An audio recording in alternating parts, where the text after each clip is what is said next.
আজকে আমরা অত্যন্ত বিক্ষুব্ধ হয়ে রাজপথে নেমে আসতে বাধ্য হয়েছি।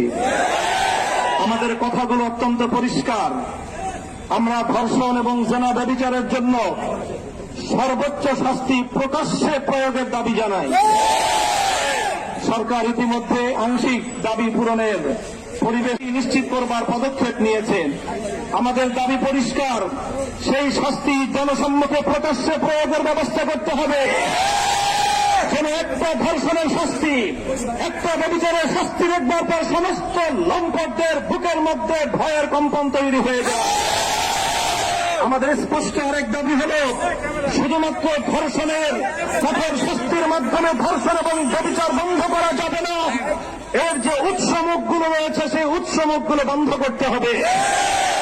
নারীকে অশ্লীলভাবে উপস্থাপন করবার সমস্ত পদক্ষেপ বন্ধ করতে হবে। মাদকের অবাধ সরবরাহ এবং প্রাপ্তির ব্যবস্থা রুদ্ধ করতে হবে। নারীকে যারা অশ্লীলভাবে উপস্থাপন করছে, সিনেমার বিলবোর্ড, বিভিন্ন চলচ্চিত্রের পর্দা, নাটক এবং টেলিভিশনের পর্দার মাধ্যমে যারা নারীকে ভোগ্য পণ্য হিসেবে, ব্যবসার পণ্য হিসেবে উপস্থাপন করছে, তারা মাতৃজাতির কলঙ্ক করছে। আমরা একটা সময় পর্যন্ত দাবি জানাবো, সরকারকে বলবো, এই যে রাস্তাঘাটে বিভিন্ন বিলবোর্ড, বিভিন্ন ডিজিটাল অ্যাডভার্টাইজমেন্ট, বিভিন্ন সিনেমা হলগুলোতে, নাটকের নামে টেলিভিশনগুলোর পর্দায় নারীকে অশ্লীলভাবে উপস্থাপন করার এই প্রবণতা রোধ করুন, এই অপতৎপরতা বন্ধ করুন। একটা সময় পর্যন্ত আমরা দাবি জানাবো।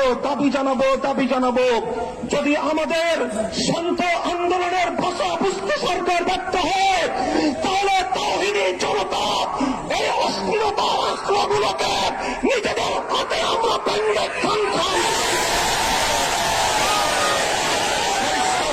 বলতে চাই, আজকে ইসলামপন্থী, ইসলাম বিরোধী নাস্তিক্যবাদের দোষরেরা তারা মামুর বাড়ির আবদার নিয়ে এসেছে।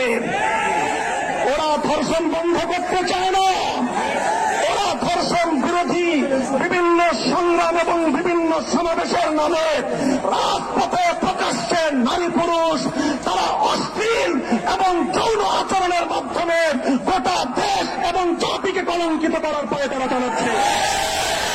আরেকদিকে গোটা দেশে সিনেমা ব্যভিচার ধর্ষণের উস্কানি দেওয়ার জন্য অশ্লীলতার আখড়া সিনেমা হলগুলোকে উন্মুক্ত করে দেওয়া হচ্ছে।